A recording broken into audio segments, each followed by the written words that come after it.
Well, here we are talking about coaching. My name is Yannick. I'm here, as always, with my cherished colleagues, Siawash and Nicki. Hi, guys. Hey. We've got an interesting question to start with. The question was asked recently by a supervisee how to work with more abstract goals, how to work with sort of being goals, mindset goals, something that isn't smart or measurable per se, or how could we maybe make it so? And is that even helpful?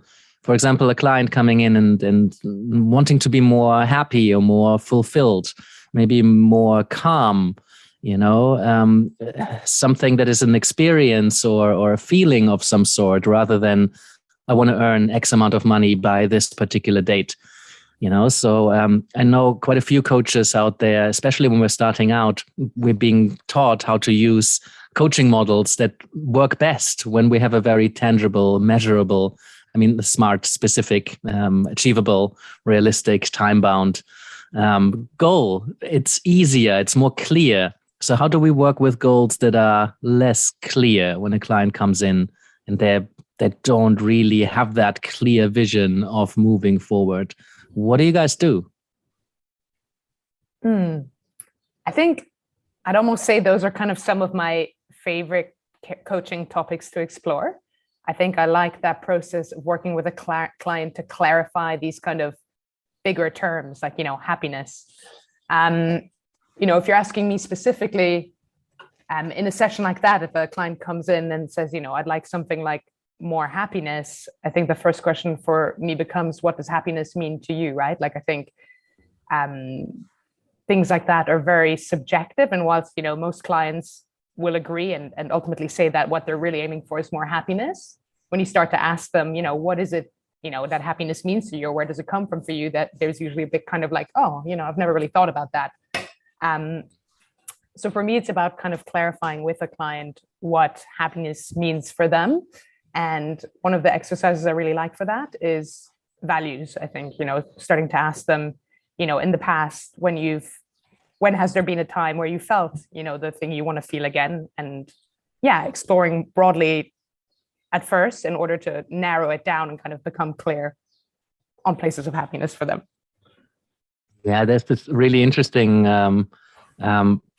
decision, right? Whether to open up a space where we don't know where this is going, or are we actively trying to make this more concrete or tangible, right? Because a question around, well, what does it mean to you, could open up a very broad conversation where we don't really know. We're just kind of holding that space. But there's also a bunch of like exercises. For example, we could literally measure happiness, use one of the happiness measures that exist: psychological well-being, satisfaction with life, flourishing, self-determination theory. There's a bunch from kind of science that give you a set of questions where you get some sort of subjective measure. You could say, well, 1 to 10, how happy are you now? 1 to 10, how happy do you want to be? So we can make it concrete relatively easily.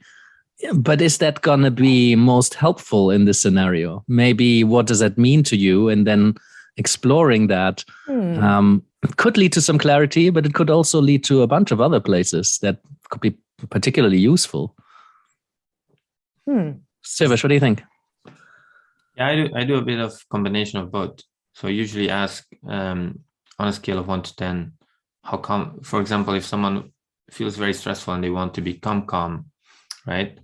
On a scale of 1 to 10, how stressful do you feel right now?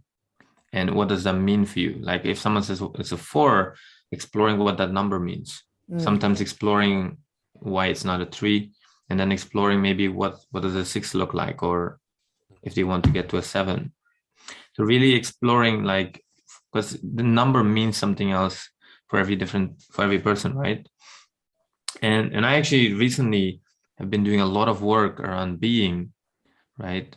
Especially with business clients. And it's really interesting because I can see that the more we work on that, so I see it very much like that's like the vertical axis, right?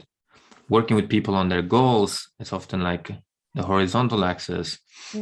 And this is, I got this concept from university in America, University of Santa Monica, and they have a degree called spiritual psychology, and they talk about that the more we actually work on that, and they call that the soul line, right? For some people that sounds too spiritual, so I just use it as being who we're being as a human, right? Because we often we're so focused on our goals. And what I've realized really in my own work, in my personal life, but also the work with clients, is that the more fulfilled we are, the more happy we are. And then again, positive psychology research shows that, right? The more happy we are, actually, the more we achieve, the easier it is to achieve things. So it's really great to link up these two things. But then again, getting creative with it, right? Putting some numbers, and again, the numbers are just made up, right? But what does it mean? What does it mean to be a 5? Because for one person, it means something very different, right? And also, I think it's really interesting to really slow down around this and get to understand, because sometimes it's a lack of something. It's right. One person can have the beautiful home, the beautiful partner, the kids, and they can still be really unhappy because they're so focused on what they don't have, right? I think that's why a conversation is so important rather than just putting some numbers there. Yeah, and just asking a question like, why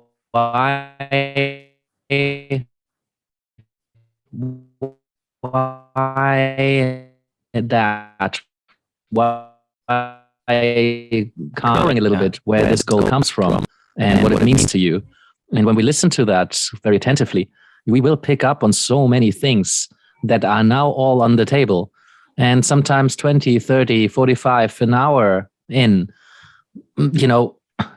something often clicks that is more concrete, that is either more concrete or there is a significant learning or an insight that in itself is already valuable. And this is, I think, what I love the discussion about is about in coaching. Like, is this a kind of linear towards a particular smart, tangible outcome process, more the kind of first generation coaching?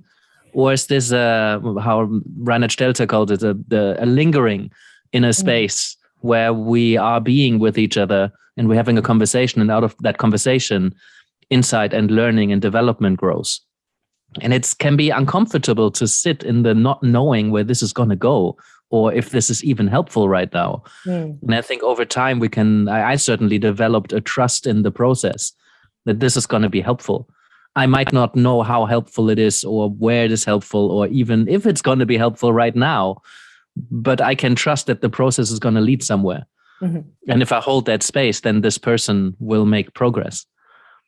But it's more difficult to hold, right? Because certainty sells much easier. If we have something that is very concrete to work towards, then the conversation is arguably much more focused, right? And we can make progress quicker sometimes. But sometimes when we slow down, we actually make quicker progress because we're not getting distracted by what the presenting issue is. If we don't explore what being calm or happy might mean to you and where that's coming from and why now, we might miss some of the really big things that led to this desire to be calmer and happier. Yeah. And I think we can, as coaches, we can make it concrete, right? And this is, again, as an example, in my own work, I often see that when people are not earning enough money, the coaches I work with that, for example, want to earn more money, right? Often it's not, the problem is not the know-how around how do I sell more? How do I market more? Right? How do I even coach better? Often it's who their being is getting in the way, right? Because they're speeding up, right? They're not really relaxed because they're constantly looking at the next thing. And so this is actually a really great question, because I really think that if we actually look at it, this can make a real difference. And it's not just about making more money. I think to have a better relationship. We're so in the world that we live in, I think we're so focused on external things, like what do I need to do to be more happy? What do I need to do to be a better parent? What do I need to do to have a better relationship, make more money, right? But we shift that on its head and focus on who we're being, we can really create transformational results. Yeah. Just my mind's gone back to another exercise that I find really useful in those kinds of opening up or explorative sessions on those kinds of topics. And one I often do with clients when they come with these kind of questions is the Wheel of Life. I think that's a really great opportunity to look at their overall life picture and, maybe at the beginning, if they have no idea where to start, help kind of pinpoint certain areas of interest and just, have that opportunity again to have a bit of kind of, where are we now? Where would we like to go?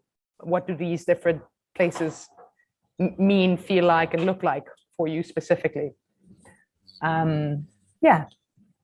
Yeah. So, I mean, we could probably talk about this a lot longer, but I think the main insight here seems to be that we can make any goal more concrete and smarter. And I think the ability, the skill to smarten up a goal, to make something more specific, more measurable, more achievable, more relevant, more time bound, is helpful or can be helpful, but when we do it, we might miss something that's bigger than that, although that usually comes back along the way.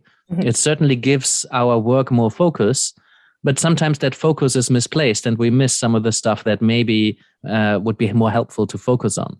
So I think very often, as it is in coaching, there's not necessarily a better way to make progress. Because if we introduce more focus in the beginning, it might unleash some of the stuff that we really need to talk about.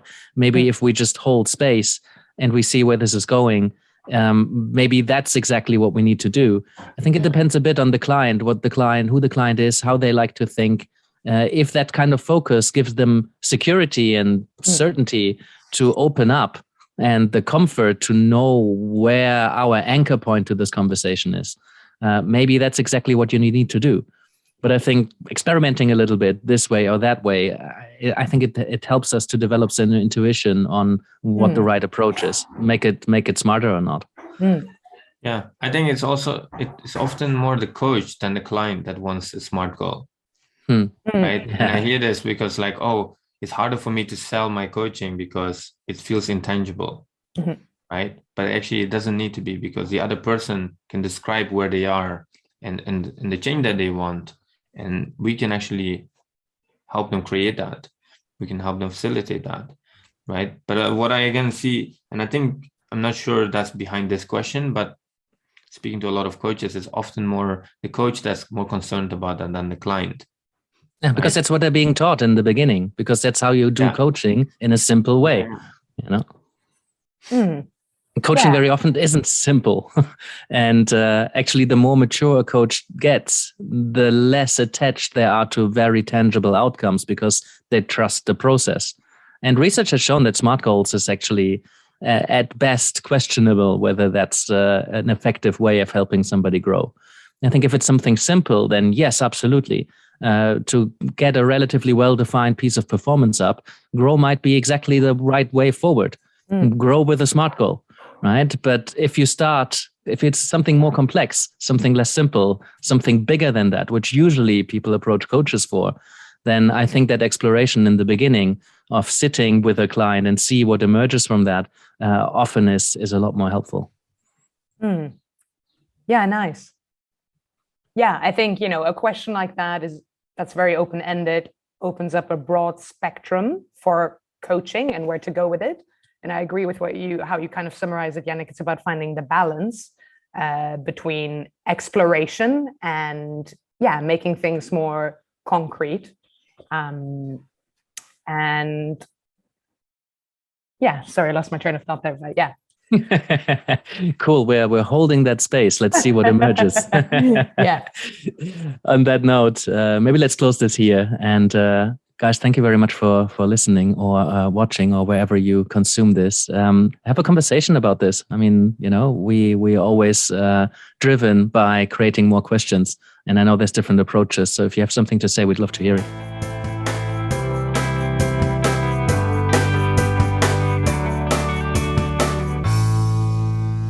Thank you for being with us today. I appreciate your commitment to learning and growing as a coach. Just a few things before you go. First of all, we're doing this for you, so if there's anything you'd like us to talk about, do send us a question. Secondly, we're not doing this for profit, so we rely on your support to help us reach as many coaches as we can. So if you can send this episode to a friend or tell a fellow coach about what we're doing here, maybe you can subscribe or leave us a review or even support us on Patreon. That would be amazing. And lastly, you can find us across all major platforms. So whether you like to watch or you like to listen or you like to download episodes and listen to it in your car while you're driving through somewhere with no internet, you can do so too. And that's it from us. Thank you, and I hope to see you next time.